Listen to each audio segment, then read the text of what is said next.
Gue punya cerita. Pas sampai kafe, ada sesuatu yang gak beres. Dan bener aja dong, kok tiba-tiba jadi gini sih? Gue memutuskan pamit dan putus kerjasama bareng si Didit. Peringatan, animasi ini dibuat dengan tujuan sharing pengalaman pribadi sang pengirim cerita. Dimohon untuk menghargai cerita tanpa menyudutkan beberapa pihak. Selamat menonton.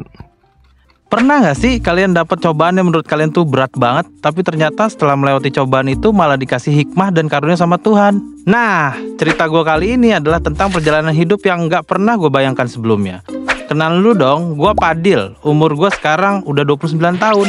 Gue seorang desain grafis yang hari-hari kerjanya cuma pakai kolor, tapi gaji gue dolaran. Asik. Sebelum gue bisa sampai kayak sekarang, gue pernah punya pengalaman hidup di mana gue ngerasa momen itu adalah cobaan berat yang sampai sekarang pun gak bisa lupa sama momen itu. Jadi awal mula cerita kita mulai sekitar 5 tahun yang lalu.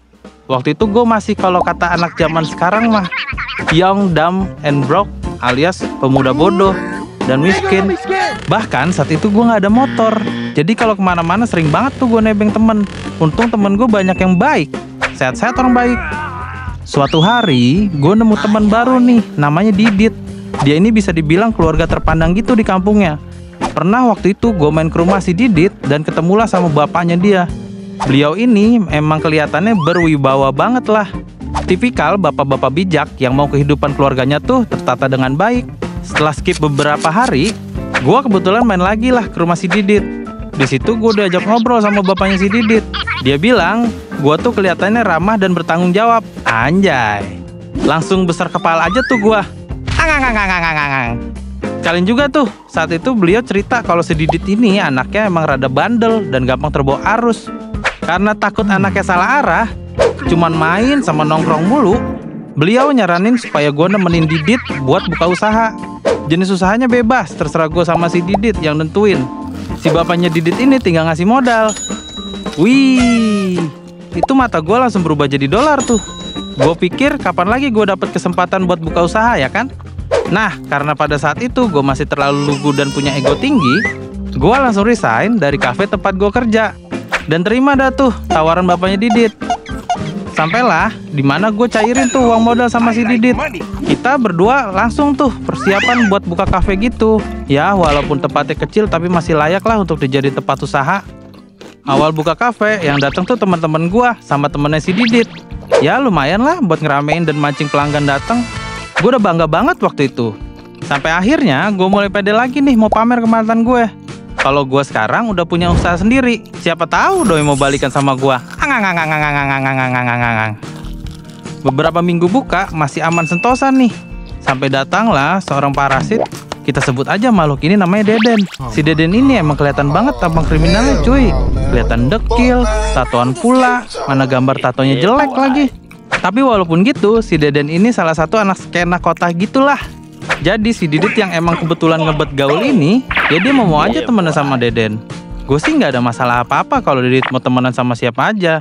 Yang jadi masalah nih, si Deden ini mulai sering banget main ke kafe dari pagi sampai sore. Dan pas gue tanya Didit, dia bilang kalau tagihan si Deden ini nanti Didit aja yang bayar. Pokoknya dispesialin banget lah si Deden ini. Usut punya usut, si Deden ini emang orangnya rese. Jadi sering ngakalin temen dia sendiri buat keuntungan dirinya. Nah karena si Didit ini orangnya batu banget dibilanginnya, akhirnya gue berusaha buat bodo amat lah. Selagi Deden gak ganggu kafe yang gue jaga. Nah waktu itu juga, kebetulan gue lagi deketin mantan gue lagi nih. Siapa tahu bisa balikan ya kan? Jujur Li, waktu itu gue cinta banget lah sama mantan gue ini. Wuhui. Skip beberapa waktu, tibalah hari ulang tahun mantan gue. Gue dengan inisiatif tinggi ngasih surprise gitulah ke doi. Ya, walaupun budget gue tipis, tapi demi doi, gue usahain banget lah buat ngasih kado yang layak buat dia. Gue beli dah tuh kue bentuk buah kesukaan dia, yaitu buah apel. Gue juga sekalian bawa bunga buat dia, walaupun semuanya barang murah sih. Tapi gue berharap usaha gue ini bisa bikin dia luluh dan bisa bikin dia balik ke gue. Sore itu gue ke rumah mantan gue nih buat kasih surprise.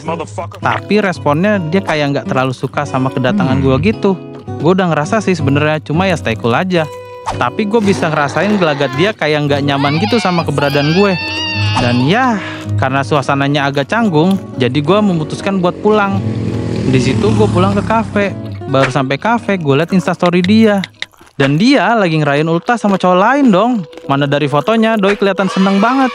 Gak kayak pas sama gue. Bayangin aja, pas gue ngasih kado, gak ada tuh dia bikin instastory. Tapi giliran sama cowok lain, langsung aja dia share di IG. Gue cemburu, sedih. Wah, campur aduk banget dah rasanya. Dan dengan bodohnya, malamnya gue telepon dia, nanyain tuh cowok yang di instastory. Nah, dan bener aja, doi bilang kalau dia sama nih cowok emang udah mau serius banget nih hubungannya. Bahkan ada satu kata-kata doi yang gue inget sampai sekarang. Intinya doi bilang gini nih, coba kalau kamu punya kerjaan yang jelas, punya rumah sendiri, nanti pasti ada cewek yang mau sama kamu. Di situ gue langsung merasa ketampar. Emang sih, penghasilan dari kafe saat ini belum seberapa. Apalagi gue juga nggak ada sampingan apa-apa. Gue sadar belum jadi apa-apa dan gue juga sadar kalau cewek itu pada dasarnya makhluk yang realistis. Mana mau sama cowok kayak gue yang kurang dari segala aspek.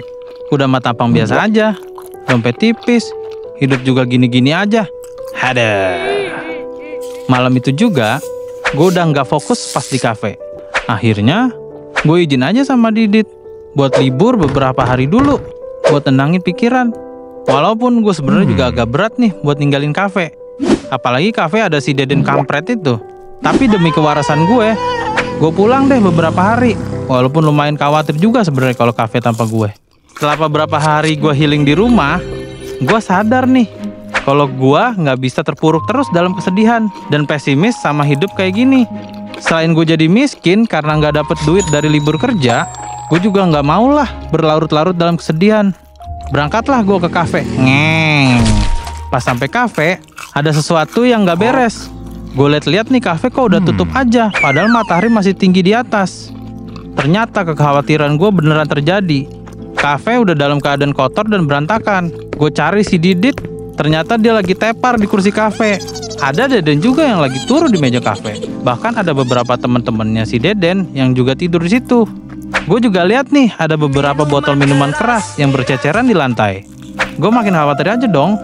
Akhirnya gue sekalian lah cek ke kasir buat ngeliat uang kafe yang waktu itu gue tinggalin masih ada atau enggak. Dan bener aja dong, uang di kasir itu udah nggak ada sama sekali. Dan yang lebih parah lagi, bahkan stok makanan di kafe juga udah habis. Ya gue kesel dong, marah lah gue ke si Didit. Walaupun kafe ini yang modelin bapaknya dia, tapi tetap aja ini tuh tanggung jawab gue juga. Dit, lu gimana sih? Ini duitnya pada kemana? Terus stok makanan juga pada habis. Kita mau jualan apa nanti? Kata gue sembari bangunin si Didit. Didit yang setengah sadar cuma jawab dengan santai. Ya nanti gampang lah itu. Minta modal lagi aja ke bokap gue. Si kocak. Gara-gara si Didit ngomong gitu, akhirnya gue sama dia jadi debat panjang. Sampai si Deden sama teman-temannya ikut kebangun juga. Si Deden nih juga tiba-tiba ikut campur perdebatan gue sama Didit. Dan bilang kalau dia mau gantiin gue buat ngelola kafe bareng si Didit. Kok tiba-tiba jadi gini sih? Udah gitu, si Didit malah lebih bela Deden daripada gue. Gak lama dari kejadian itu, akhirnya gue langsung pergi aja ke rumah Didit dan nemuin bapaknya. Setelah negosiasi agak panjang, gue memutuskan pamit dan putus kerjasama bareng si Didit. Tentu bapak Didit merasa keberatan waktu itu gue pamitan. Tapi tekad gue udah bulat. Di hari itu juga, dengan perasaan kecewa plus galau karena mantan gue lebih milih cowok lain, akhirnya gue memutuskan buat keluar kota untuk mengejar passion sebagai desain grafis. Setelah setahun lebih gue belajar dan berjuang, usaha gue menjadi desain grafis membuahkan hasil. Gue udah stop kontak sama si Didit dan juga mantan gue. Dengar-dengar sih, si Didit dan Deden ini masuk penjara karena ketangkap jadi pengedar obat. Terus mantan gue juga udah nikah sama cowok pilihannya. Gue juga dong, sekarang alhamdulillah udah bahagia nikah sama wanita cantik dan sesuai sama selera gue. Dengan biaya nikah hasil dari jeripaya kerja gue, tanpa bantuan orang tua sama sekali. Gue udah punya anak lucu, cantik, dan juga mirip sama ibunya. Ternyata pengalaman buruk pada akhirnya bisa mendatangkan pelajaran yang berharga buat kita. Mungkin itu cara Tuhan buat bantu kita bangkit dan ngubah nasib kita. Sekarang nggak ada hari tanpa bersyukur di hidup gue. Buat teman-teman semua yang sekarang lagi mendalami fase berat dalam hidup, tetap semangat dan jadikan motivasi untuk pembuktian bahwa kalian bisa juga kok sukses dan bahagia. Segitu aja mungkin cerita dari gue. Sampai ketemu di sharing pengalaman lainnya. Bye! Gimana ceritanya? Suka nggak? Kalau lu suka, jangan lupa subscribe ke channel kita ya. Bye!